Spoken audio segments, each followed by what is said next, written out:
Dragon Masters: Rise of the Earth Dragon by Tracy West. Chapter 1. To the Castle. Drake didn't see the king's soldier coming. He was busy digging in the onion patch. He pulled out a fat white onion. A worm crawled into it. Drake didn't mind the worm. He was the son of a farmer. His family had been growing onions in the kingdom of Bracken forever. He would spend his life digging up onions, whether he wanted to or not. Drake picked up the worm. "Hello, little guy," he said. Then he put the worm back in the dirt. "Are you Drake?" a loud voice asked behind him. Drake jumped and turned around. One of the king's soldiers rode up on a black horse. He had a yellow beard. His shirt had a gold dragon sewn on it, the symbol of King Roland the Bold.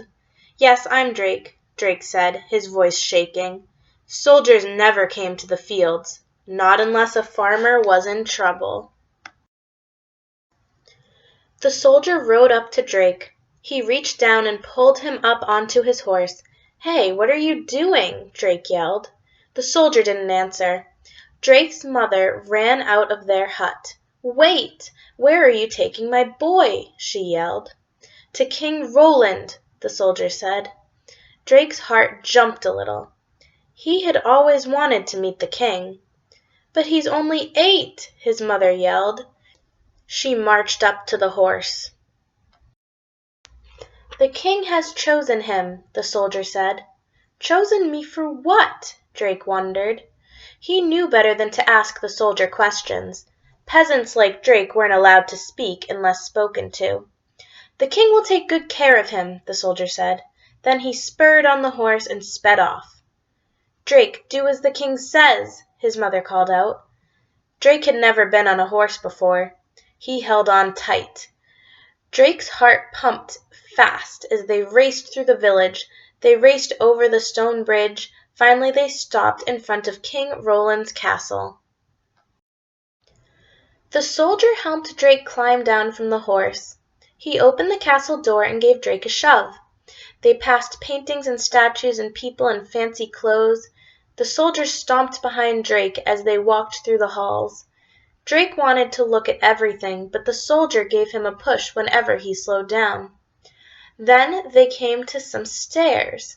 They walked down, down, down. The soldier stopped at the door. "Where are we going?" Drake finally asked. "We are not going anywhere," the soldier said. "Good luck." Then he ran back up the stairs. "Hey, what do you mean?" Drake yelled, but he was all alone. Drake looked at the big stone door. He felt afraid, but more than that, he was curious.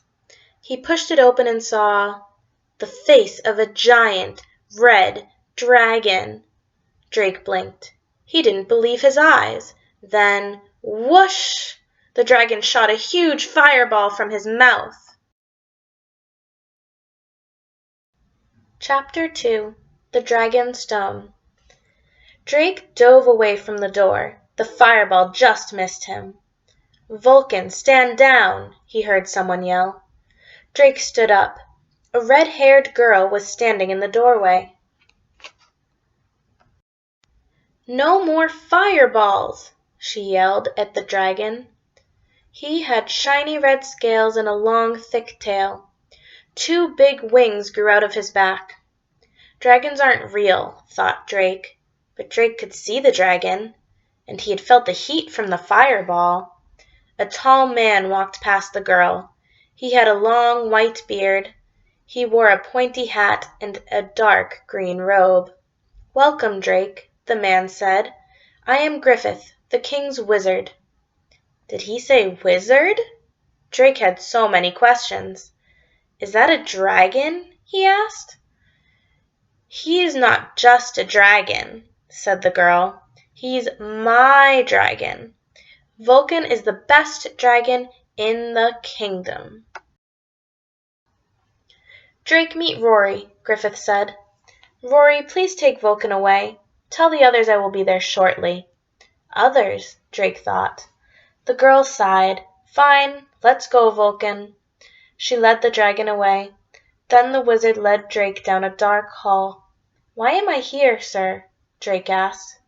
Griffith didn't answer. He stopped in front of a door. Griffith pointed at its big brass lock. Sparks flew from his finger. The lock opened. Drake's eyes grew wide. "Wizard magic," he thought. He followed Griffith into a room piled high with strange things. He saw bottles filled with colorful waters and powders. Griffith picked up a wooden box. The box was carved with pictures of dragons. "This is why you are here," he said, opening the box. Drake peered inside. A green stone as big as his head glittered in the light. "This dragon stone told me you have the heart of a dragon," said the wizard. He tapped Drake's chest. "It did?" Drake asked. His eyes got big. "Yes, and those with the heart of a dragon become dragon masters for King Roland," Griffith said. Drake had heard stories about the magical dragon stone, but he had never believed they were real. Now all his questions came spilling out. "How does the stone know I have the heart of a dragon? And how did you find me? And what's a dragon master? And why does King Roland want dragon masters?" "The stone is old and mysterious," Griffith said. "Even I do not fully understand its magic. A dragon master is able to connect with dragons. As for the king, he is very fond of dragons, but he cannot control them." "So Vulcan isn't the only dragon?" Drake asked. The wizard grinned. "No, he is not." He handed Drake a green stone on a gold chain. "This is a piece of the dragon stone," he said. "It will help you connect with your dragon." Drake's heart jumped. My dragon? I get a dragon? He thought. He slipped the stone into his pocket. "Be careful, Drake," the wizard warned. "Dragons are dangerous, and even the dragon stone can't protect you from their powers." "What powers?" Drake asked. The wizard led him away without another word. Chapter 3. More Dragons. Drake's mind was springing as he left the wizard's workshop. He followed Griffith to a big underground room. There were no windows. Torches hung on the walls. Drake saw Rory and Vulcan. He also saw 2 more kids and 2 more dragons. "Drake, this is Bo," Griffith said, pointing to a boy with black hair, "and his dragon, Shu." Bo was petting his dragon's tail. This dragon had shiny blue scales but no wings. "Hi," Drake said. "Nice to meet you, Drake," the boy said politely. Griffith led Drake over to a girl with long black hair. Her dragon had white scales. A yellow band of scales circled the dragon's neck. The tips of its wings were yellow too. "This is Anna and her dragon Khepri," Griffith said. Drake nodded. "Hi," he said. "We could use somebody new around here," Anna said with a grin. "You have met the other dragon masters and their dragons. It is time for you to meet your dragon," Griffith said. Drake's heart pounded. "My family will never believe this," he thought. "Just this morning I was digging onions. Now I have ridden a horse, I've met a wizard, I've seen the dragon stone, and I'm going to have my very own dragon?" He and the other dragon masters followed Griffith down another dark hallway. "The dragons sleep in caves when they're not training," Bo explained as they walked. "Vulcan's cave is the biggest," bragged Rory. Griffith stopped in front of a small cave. Wood bars covered the cave. "Drake, meet your dragon," the wizard said. Chapter 4. Worm. Drake peered inside the dark cave. A dragon sat inside. "Well, this creature kind of looks like a dragon," Drake thought. The dragon had brown scales that weren't shiny. He had two tiny wings. He had big green eyes and little ears, and he didn't have legs. He looked like a big snake. The only dragon-like thing about him seemed to be his long snout. Drake stepped up to the wood bars. "Hi, dragon. I'm Drake." The dragon didn't move. "Put on the stone," Griffith said. Drake slipped the green stone around his neck. He felt a tingly feeling all over his body. Right away the dragon lifted his head. He stared at Drake with his big green eyes. Drake felt a strange chill. Griffith stepped forward. "You must name your dragon," he said. Rory piped up. "Good luck naming him. He looks boring." "How about Noodlehead?" Anna asked, with a giggle. Bo shook his head. "No, this dragon needs a good name." Drake looked carefully at the dragon.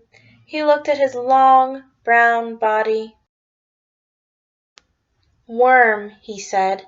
"His name is Worm." "That is a good name for an earth dragon," said Griffith, opening the gate. "Now, Drake, ask Worm to follow you." "Okay," Drake said. "Worm, please follow me." Worm crawled forward. "Good work," said the wizard. "Keep it up, Drake." "Come on," Drake said, starting to walk down the hallway. Worm crawled after him. "He really is like a big, ugly worm," Rory said. "Rory, be nice," said Anna.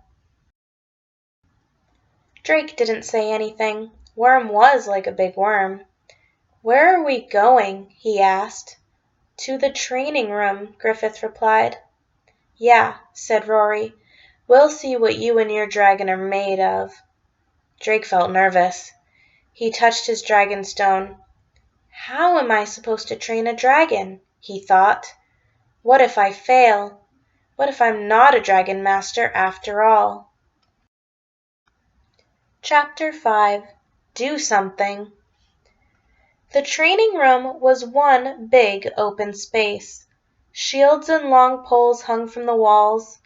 Buckets held water and sand. And at one end of the room was a round target. Straw stuffing poked out from the sides. Griffith pointed at the target. Sparks flew from his finger and a red bullseye showed up on the target. "It's time for target practice," the wizard said. "Me first," Rory called out. "Vulcan, come." The red dragon stomped forward. "Vulcan, fire!" Rory yelled.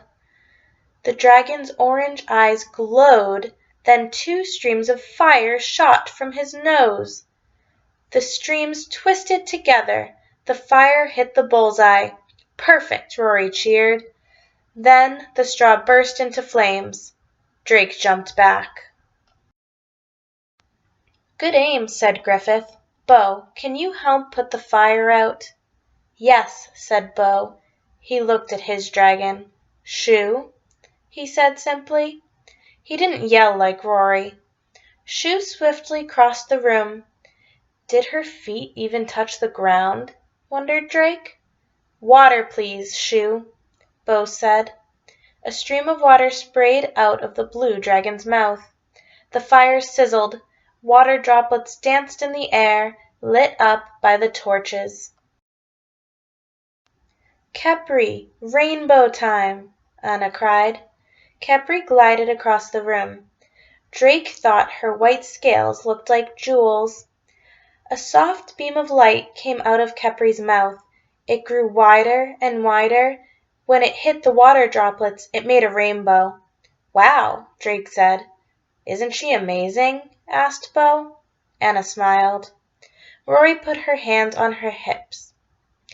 "Now let's see what Worm can do," she said. Drake felt nervous. He looked at Worm. Worm, are you ready?" Drake asked. Worm stared back at him. "I guess that means yes," thought Drake.